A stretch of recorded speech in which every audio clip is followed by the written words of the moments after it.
Chosen one, this message has found you at the perfect moment. There are no accidents, no coincidences. This is divine timing in full motion. You were led here because your spirit is stirring, your purpose is calling, and something powerful within you is ready to rise. You've loved deeply, fought fiercely, and endured quietly. And now, your time is near. You are not just anyone, you are chosen, and this message will remind you why.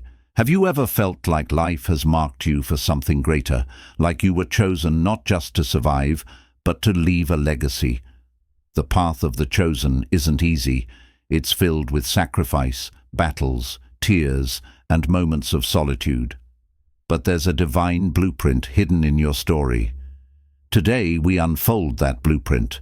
The phrase, "You loved like Christ, fought like David, and will rise like a king," is more than poetic. It's a calling. Each part holds a powerful truth about your spiritual journey, identity, and ultimate destiny. In this message, we'll explore the 7 chapters that describe the journey of the chosen one, your journey. Whether you're at the beginning of your path or in the heat of your trial, this message will awaken something divine in you. Before we begin, make sure to like, share, and subscribe.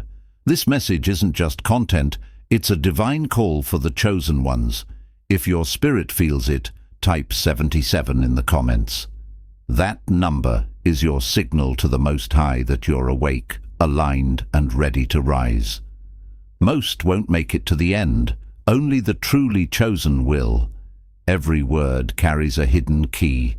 Listen again whenever your soul pulls you back. This isn't coincidence, it's confirmation. You didn't stumble here.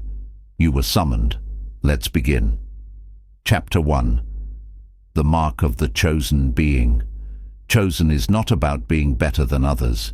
It's not about success, fame, or recognition. Being chosen is a spiritual distinction. It means being set apart for a purpose greater than yourself.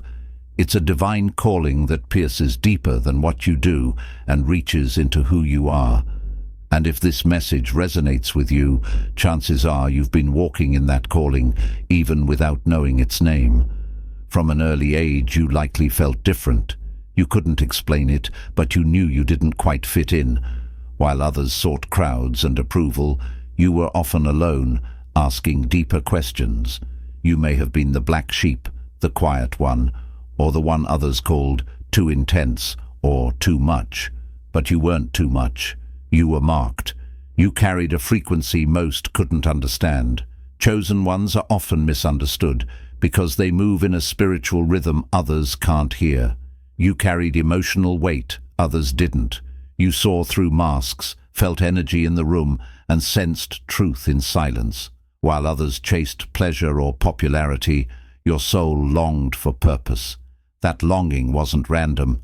It was a sign of who you really are. But with calling comes cost, isolation before elevation. You had to be pulled away before being lifted up. Just like David, who was tending sheep in the wilderness when God sent the prophet Samuel to anoint him king. While his own father didn't think he was worthy, you too were called in obscurity, overlooked by people, seen by God, chosen without applause, and what God ordains, no one can erase.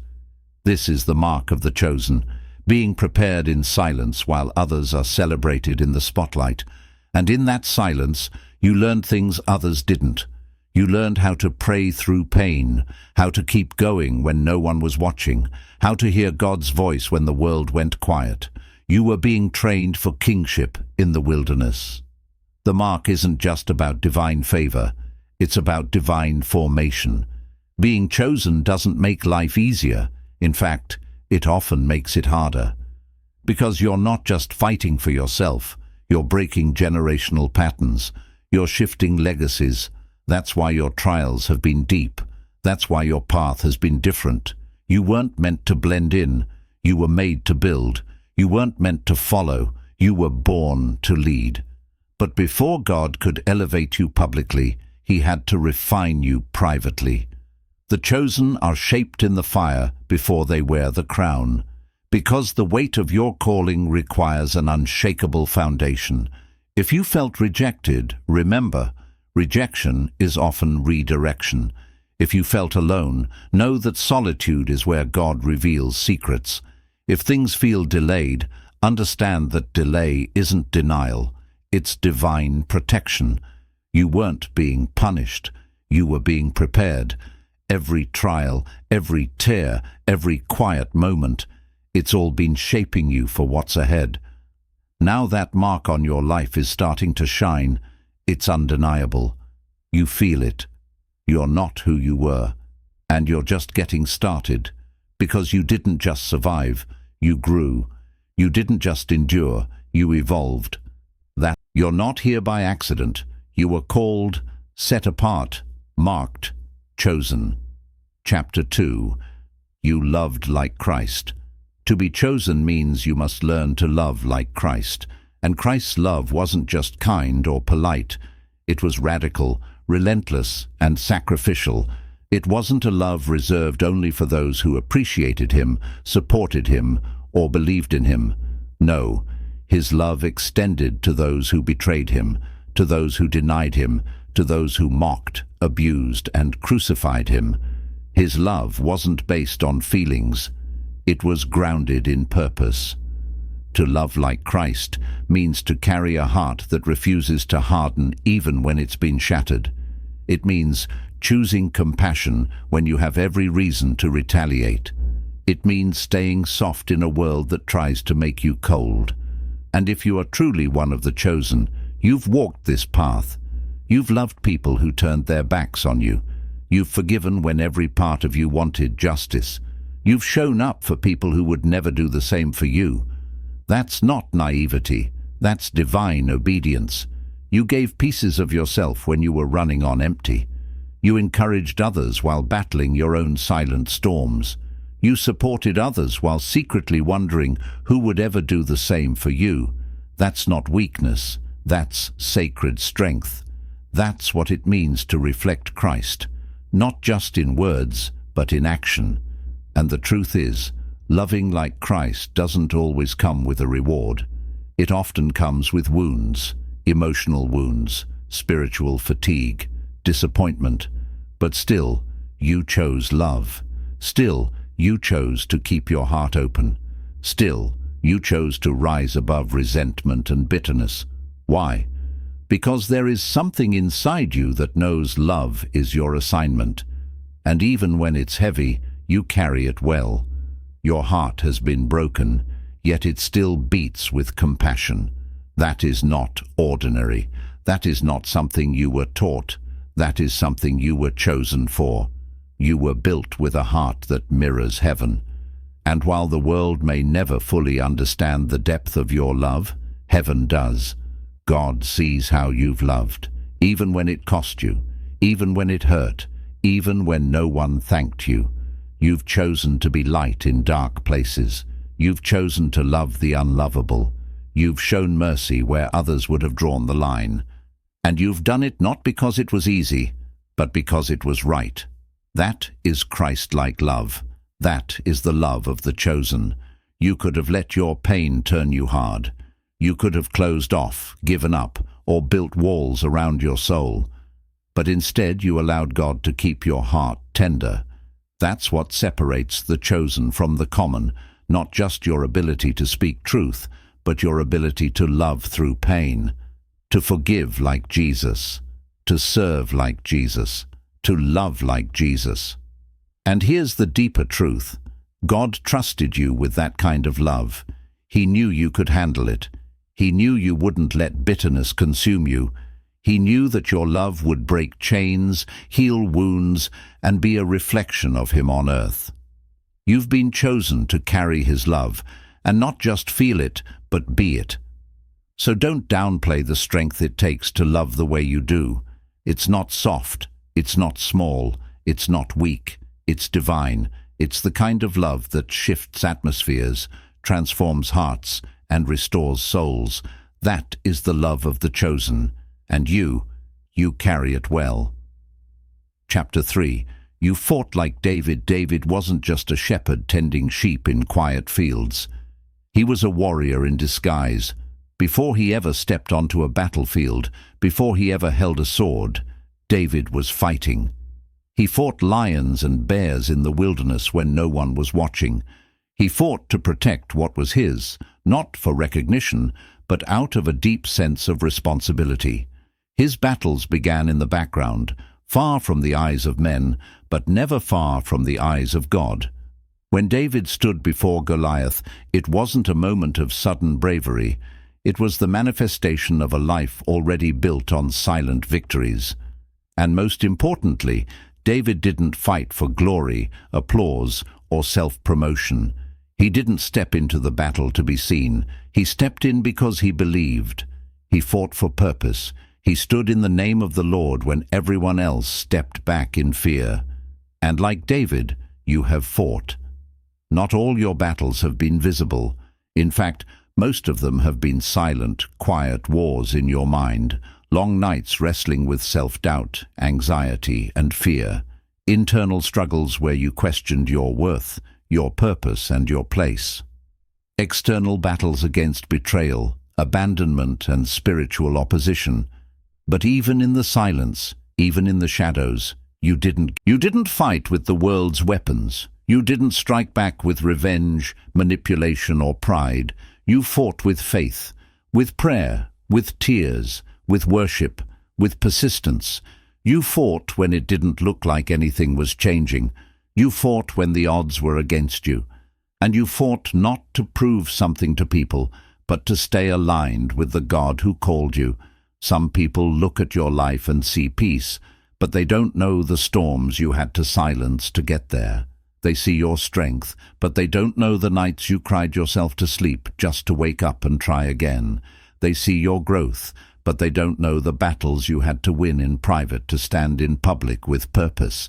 But God knows, heaven knows, and just like David, your victories are written in eternity. Because the battles you faced weren't just about survival, they were preparation. God was training your hands for war and your heart for leadership. Every fight refined you, every setback shaped you, every struggle taught you how to wield your spiritual weapons more wisely. You are not weak because you cried. You are not broken because you stumbled. You are a warrior because you got back up. You are a warrior because you didn't quit. You are a warrior because you never stopped believing that something greater was on the other side of your pain. David was called a man after God's own heart, not because he was perfect, but because he was persistent. He kept showing up, kept worshipping, kept fighting, and so did you. You fought like David, and because of that, victory is not just possible, it's inevitable. It's in your DNA. It's in your spirit. It's in your legacy.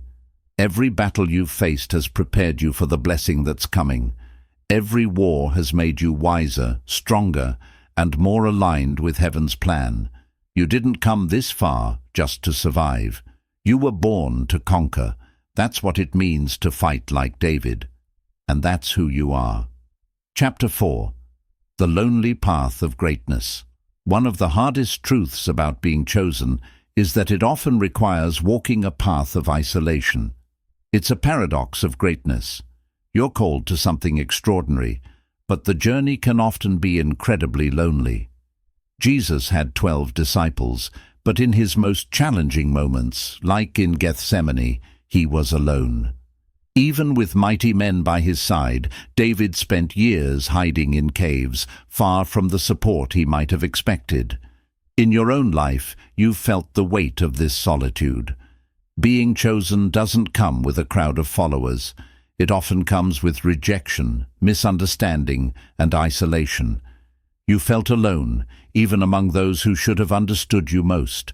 Friends, family, co-workers.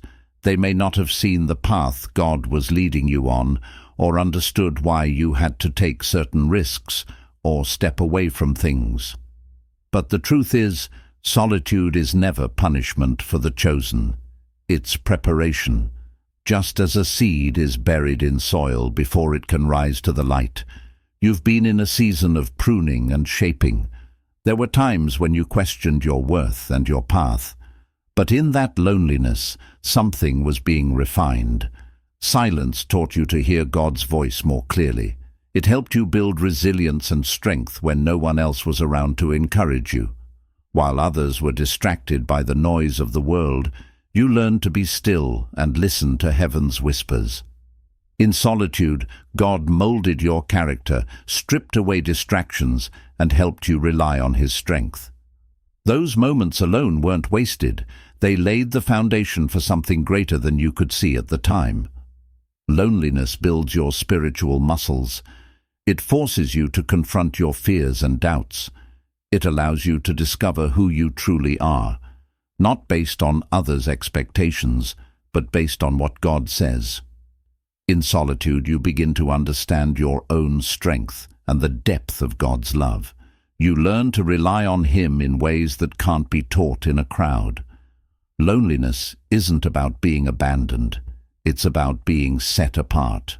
While others fill their lives with distractions, relationships, and temporary comforts, you are being shaped for something eternal. The world may see your loneliness as emptiness, but it's really the formation of greatness. The higher the calling, the deeper the pruning. Your path has been lonely because you were chosen for something that requires deep preparation. Every season of loneliness brought you closer to your purpose. Every moment spent alone with God added strength to your spirit and clarity to your vision. So don't resent the loneliness. Embrace it as the gift that it is. It's the quiet before the storm of blessings. It's the hidden work that prepares you for what's coming. In time, God will bring people and opportunities that align with your purpose. The loneliness you've experienced is not the end. It's just the beginning. In the end, your loneliness will stand as proof of your strength and trust in God. It shows that you didn't need the crowd to fulfill your purpose. You were willing to walk alone, staying true to God's calling. You didn't give in or shrink back. You remained faithful, knowing that your breakthrough would come in God's perfect timing. The lonely path of greatness may be hard, but it's also the path of transformation. Now, as you emerge from the silence, you'll see that every moment of solitude has prepared you for the extraordinary life you were always meant to live. Chapter 5. The Silent Seasons. Every chosen one, no matter how anointed or destined, must pass through a season where everything seems still. A season where the heavens feel quiet, prayers echo with no reply, and the dreams once burning in your heart seem to flicker into shadows.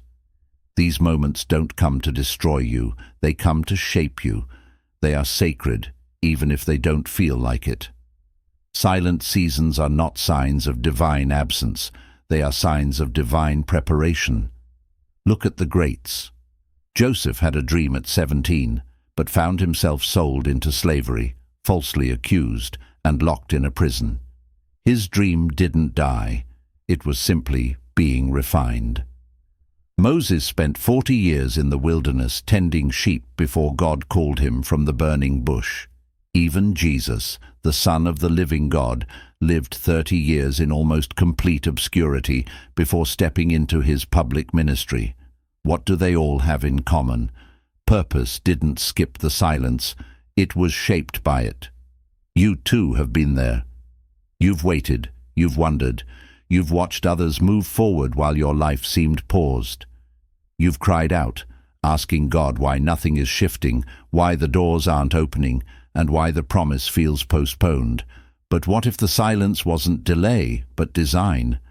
In your silent season, God has been doing a deep, hidden work. He's been confronting patterns that needed to break, mindsets that couldn't go with you into your next level. He's been healing wounds you buried so deep you forgot they were still bleeding. He's been building a foundation strong enough to carry the weight of your calling, so when your moment comes, you won't crumble under the spotlight. The silence has been sacred ground, a place where your roots have been stretching deeper, even though no one could see the growth. It's easy to celebrate fruit, but real power is in the roots. Trees that endure storms aren't the ones with the most visible branches. They're the ones with the deepest, strongest roots. And that's what God has been doing in you, growing you downward, anchoring you in truth, humility, faith, and trust. Because elevation without foundation leads to collapse. In silence, God has been teaching you how to stand still and trust Him, how to be faithful with little before being trusted with much. He's been testing your heart, refining your motives, and anchoring your identity, not in applause or recognition, but in who He says you are. He wants you strong in the quiet so you won't lose yourself in the noise when the platform arrives. Don't rush the silent season. Don't resent it. Embrace it, because it's not punishment, it's preparation. It's not failure, it's formation. And when the season shifts, and it will shift, you'll look back and realize that what felt like nothing was actually everything. That silence wasn't a void, it was a womb. And in that hidden place, destiny was growing. God doesn't waste seasons. And if He has you in one where all you can do is trust, wait, and keep showing up, then trust this. Something powerful is being born in the background. Stay faithful, keep praying, keep believing. Because when the silence breaks, so will every limitation that tried to hold you back. The silent season isn't the end of your story. It's the chapter right before breakthrough. And when your moment comes, the world will see the strength that was forged in the stillness. Chapter 6. The Rise of the King. Now comes the shift, the moment heaven has been preparing you for. You loved like Christ, with a heart that kept giving even when it was breaking. You fought like David, with courage born in secret places, battles fought behind closed doors, and victories only heaven witnessed. And now, it's time to rise like a king. But understand this, the rise of a true king isn't about power or recognition. A real king rises not to be served, but to serve. Not to dominate, but to deliver. Your elevation isn't just a reward for surviving the wilderness, it's a commission to lead. Your testimony will unlock chains in others. You're not rising just for yourself. You're rising for your bloodline, your community, and the generations coming after you. Think of David. He wasn't crowned king overnight. He was anointed in secret, hunted by Saul, tested in caves. But when God said now, nothing could stop the rise. And the same goes for you. Delays weren't denials. They were divine detours to ensure you rise right, whole, humble, ready. You've walked through fire, but it didn't consume you. It purified you. The flames stripped away pride and fear. You surrendered your timeline and trusted God's. Now you emerge, not as a victim of pain, but a vessel of purpose. You're wiser, stronger, sharpened in silence, refined in obscurity. You are anointed and appointed. Your crown may not be gold. It might be peace, clarity, influence, or inner authority over the storms that once broke you. That's the mark of a true king, someone who rises not in ego, but in divine strength. Make no mistake, you are rising, and nothing can stop what God has ordained. Your rise isn't hype. It's not built on followers or applause. It's built on obedience, surrender, and deep preparation. What heaven has sealed, no man can reverse. Don't shrink now. Don't second-guess the call. If God says it's time, then it is. Walk boldly, lead humbly, love deeply, serve faithfully. You were made for this moment. This is not just elevation, it's activation. You're stepping into destiny. And remember, your rise doesn't push others down. Kings in the kingdom lift as they climb. They build, bless, and point back to the one who lifted them. That's the kind of king you are becoming. This is the rise of the king. Not a spotlight moment, but a legacy move. Not a title, but a mantle. The process was real. The fire was necessary, and now the promise is unfolding. You didn't endure all this just to survive. You were chosen to reign, and now the world will witness what God can do through a life fully surrendered. Chapter 7. The legacy of the chosen being chosen was never just about you. It was never only about your healing, your rise, your victory. From the very beginning, it was about legacy, the impact your life would leave behind, the love you gave, the pain you endured, the mountains you moved, and the valleys you walked through. None of it was wasted. It was all planting seeds. Seeds that will one day grow into testimonies, movements, and miracles for those who come after you. Chosen ones don't just survive, they transform. They take the hits, the heartbreak, and the hidden battles, and they turn them into wisdom, compassion, and strength.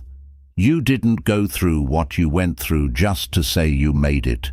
You went through it so others could make it too.